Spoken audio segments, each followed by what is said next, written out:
Kőfalak közt született az eskü, gyertyafény és csend között.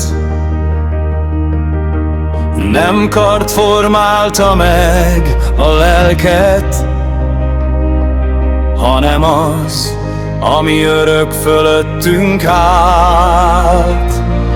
Mikor a világ térdre rogyott, és a hitet porfedte be, volt, aki nem fordította el arcát, hanem az égre emelte fel. Nem arany hívott harcba minket, nem földi trón, nem dicsőség, hanem egy hang a mély csendből, ami túlél minden verességet.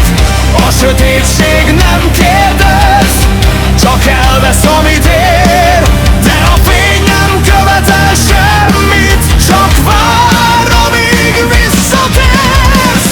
És mikor elfogyott az erő, mikor a kéz már remegett, a hit volt az, ami megtartott, nem az a cél, nem a vér. Fény az éjszakában, út a romokon át. Nem mi hordjuk a világot, ő hordoz minket tovább.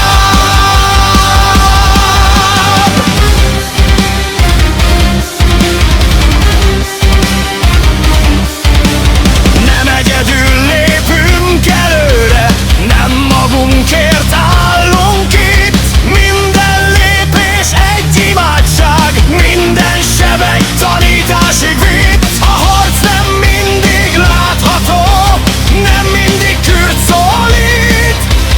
Van, hogy a lélek mélyén dől el, ki az, aki végig kitart még itt. Kolostor, csend és csatatér ugyanazt a próbát adja. Megmaradsz-e akkor is, ha nincs, aki látja? Mert a hit nem zászló, nem jelszó, nem hangos szó, hanem csendes lépés előre, mikor minden más már romló. És mikor a torony árnya megnyúlik, és az éj mindent betakar,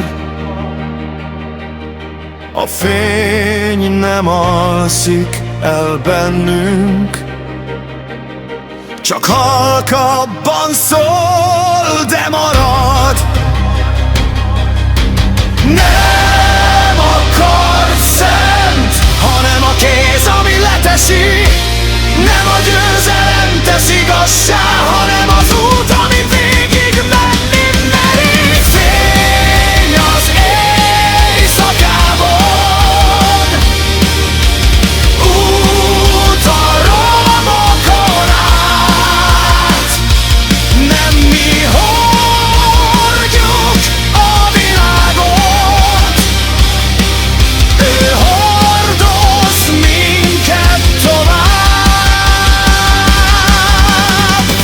És ha egyszer elcsitul a harc, és kővé válik a zaj, a hit akkor is élni fog, mert nem az időből való faj.